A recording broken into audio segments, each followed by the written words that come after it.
भूतिया भैंस का बदला। सखाराम के पास एक काले रंग की भैंस थी जिसका दूध वो घर घर जाकर बेचता था। एक दिन सखाराम ने अपने दोस्त पुष्कर को देखा जो एक नई भैंस खरीद कर लाया था। सखाराम ने पूछा, ये तो नई भैंसिया लगती है। कमाल है रे पुष्कर, हमारा तो घर चलाना भी मुश्किल होता जा रहा है और तू नई भैंस ले आया। वो कैसे, मुझे भी तो बता।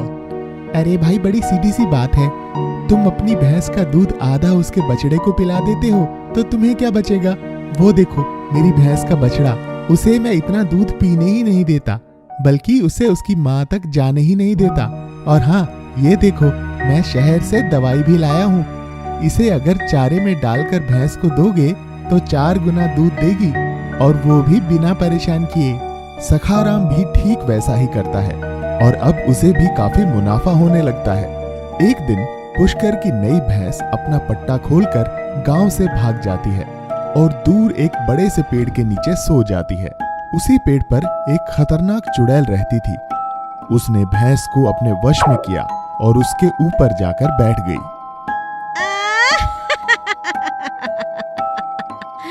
वाह, मजा आ गया। आज से तुम मेरा वाहन बन जाओ, मेरे साथ रहो। भैंस अपनी आप बीती चुड़ैल को बताती है और कहती है, आप उन लालची दूध वालों को सजा दो।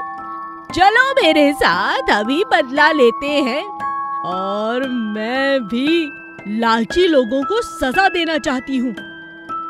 मेरे साथ भी जब मैं जिंदा थी कई लालची लोगों ने बहुत बुरा किया है।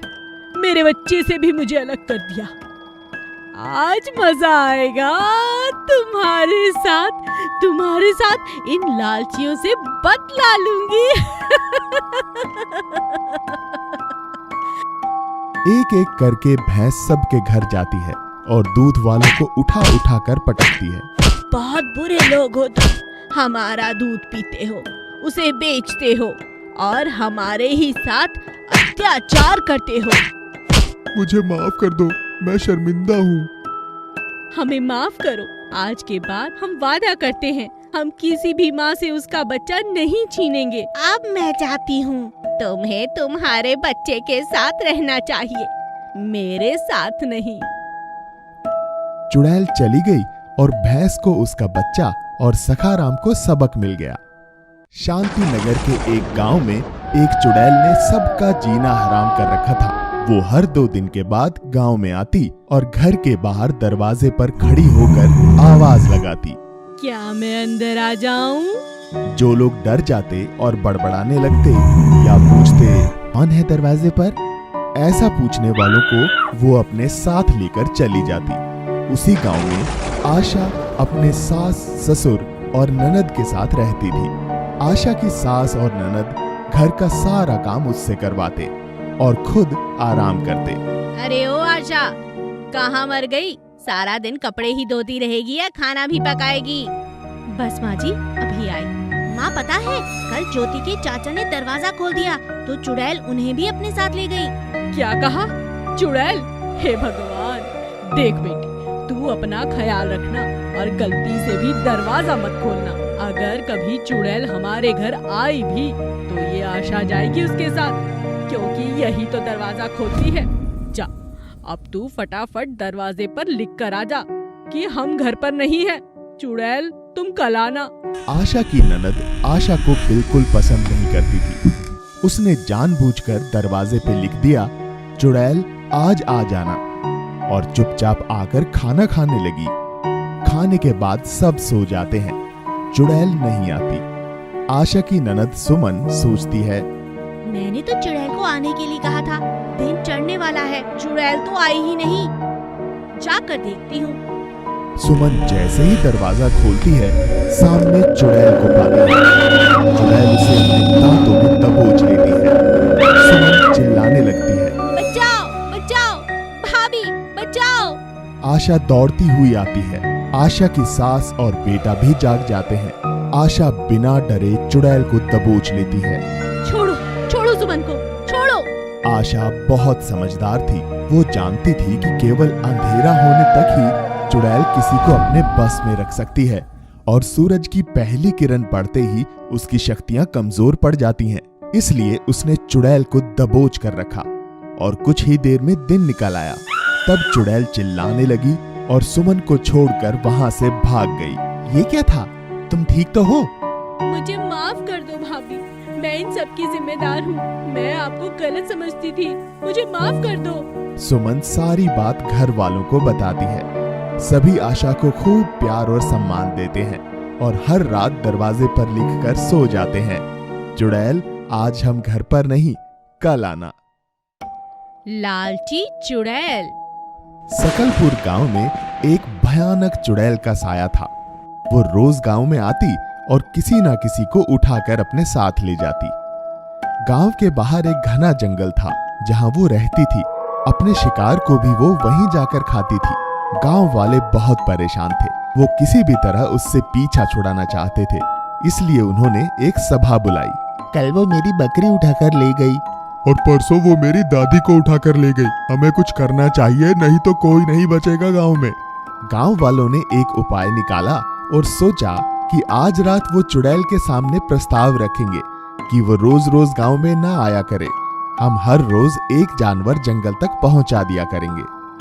अरे वाह, आज तो गांव वाले मेरे स्वागत में खड़े हैं। चुड़ैल जी, हम आपके सामने प्रस्ताव लेकर आए हैं। कृपया शांत हो जाइए और हमारी बात ध्यान से सुनिए। प्रस्ताव? कैसा प्रस्ताव? जल्दी बताओ, मुझे बहुत भूख लगी है। ऐसा ना हो यहाँ कोई जिंदा ना बचे और तुम सबको खा जाऊं।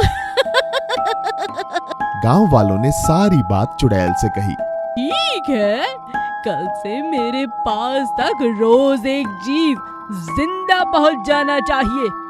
याद रखना, ज्यादा होशियारी की तो पूरे गांव को तहस नहस कर दूंगी।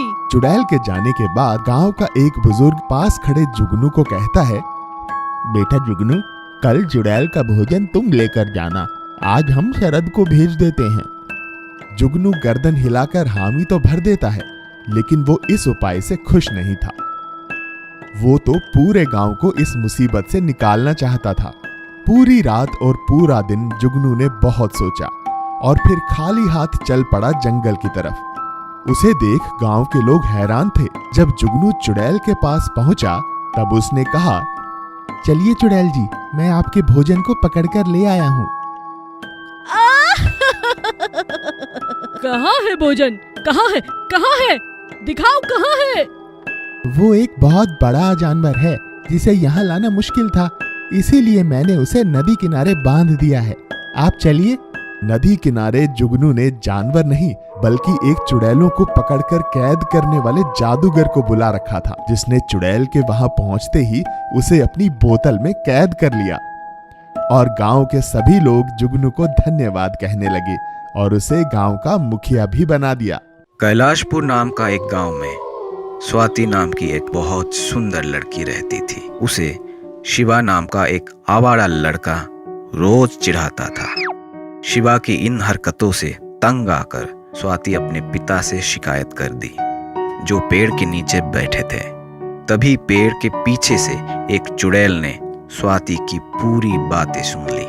नहीं स्वाति, लड़कियों को ये सब सहना पड़ता है।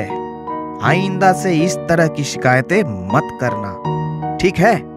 ये बोलकर स्वाति को घर ले आए। इस गांव के मर्द तो बिल्कुल राक्षस जैसे हैं, लड़कियों का दर्द नहीं समझते। कुछ साल पहले मुझे भी एक आवारे ने प्यार के नाम से धोखा देकर मुझे मार दिया था और अब शिव को मैं जिंदा नहीं छोड़ूंगी।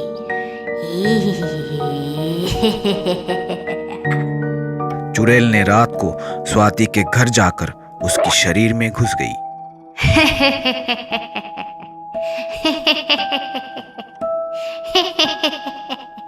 कल मैं उस शिव को मजा चखाऊंगी।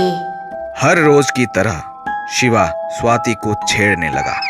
शिवा इस बात से अनजान था कि स्वाति के अंदर चुड़ैल है। चलो शिव, हम कहीं अकेले में जाकर बातें करते हैं। ये सुनकर खुशी के मारे पागल होकर शिवा स्वाति को एक सुनसान जगह पर ले गया और वहां पहुंचते ही स्वाति चुड़ैल बन गई।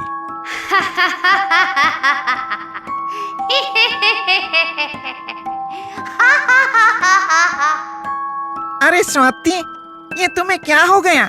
ये बोलकर डर के मारे शिवा वहां से भागने लगा। तभी चुड़ैल उसका हाथ पकड़ ली। मैं तुम्हें सबक सिखाऊंगी। तुझे लड़कियों को छेड़ने की बड़ी शौक है ना? अरे मम्मी, मेरा हाथ छोड़ दीजिए। चुड़ैल बहन, मैं फिर ऐसा काम कभी नहीं करूंगा, छोड़ दो मुझे। ठीक है। बोलते ही शिवा का हाथ काटकर उसे छोड़ दी। मर गया मेरा हाथ, मेरा हाथ। शिवा वहां से भाग गया। उसके बाद चुड़ैल स्वाति की शरीर को छोड़कर चली गई और स्वाति खुशी खुशी अपनी जिंदगी बिताने लगी।